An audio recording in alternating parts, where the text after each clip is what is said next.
তো নমস্কার বন্ধুরা, ওয়েলকাম টু মাই চ্যানেল। আশা করি সকলেই ভালো আছো। তো আজকের মূল আলোচনা সেটা হচ্ছে মুস্তাফিজুর রহমান এবং পাতি রানাকে নিয়ে চেন্নাইয়ে। তো অনেক প্রশ্ন যে বাংলাদেশি প্লেয়ারদেরকে কেন নেওয়া হলো, মুস্তাফিজুর কারণকে কী কারণে নেওয়া হয়েছে।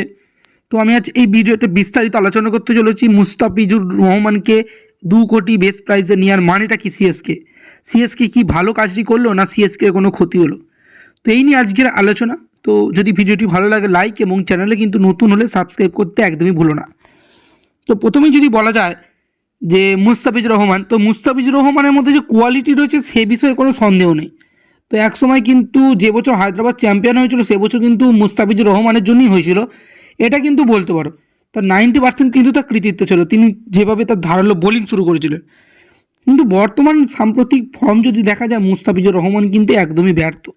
অর্থাৎ কিনা মুস্তাফিজুর রহমান কিন্তু 6-4 কিন্তু খেয়ে যাচ্ছেন, অর্থাৎ ফর্ম কিন্তু একদমই নেই, সেই ধারালো বোলিং পারফরমেন্স কিন্তু একদমই নেই। এবার প্রশ্ন হচ্ছে যে সিএসকে তাহলে কেন নিল।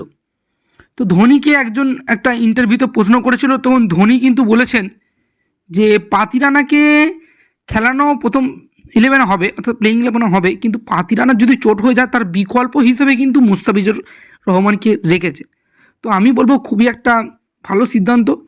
তো আমরা মহেন্দ্র সিং ধোনিকে সকলেই চিনি। মহেন্দ্র সিং ধোনি যে ধরনের ক্যাপ্টেন, তো তিনি কোনো প্লেয়ার যদি খারাপও খেলেন তাকে কিন্তু ভালো ফর্মে ফিরিয়ে আনতে তিনি পারেন। তো সেটা আমরা পাতি রানা থেকে শুরু করে তুষার দেশপান্ডের মতন অনভিজ্ঞ বোলারদেরকে দেখেছি, এবং যেখানে মুস্তাফিজুর রহমান একজন অভিজ্ঞ বলার। তো একদিকে নিয়ে কিন্তু ভালোই কাজ করেছে, 2 কোটি টাকা কিন্তু ভালো পেয়ে গেছে। এবার প্রশ্ন হচ্ছে যে গোটা সিজন আইপিএলটা কিন্তু কি খেলতে দেবে হচ্ছে নাকি আর বাংলাদেশির যে বোর্ড, তো সেটা নির্ভর করছে তাদের উপরে। তো যদি পার্সোনালি আমাকে মনে করো, আমি বলবো মুস্তাফিজুর রহমান একটা ভালো চয়েস। তো এই ছিল আজকের ভিডিওটি যদি ভালো লাগে তাহলে লাইক এবং চ্যানেলে নতুন হলে কিন্তু সাবস্ক্রাইব করতে একদমই হলো না। দেখা হচ্ছে অন্য কোনো পরবর্তী ভিডিওতে। Bye bye.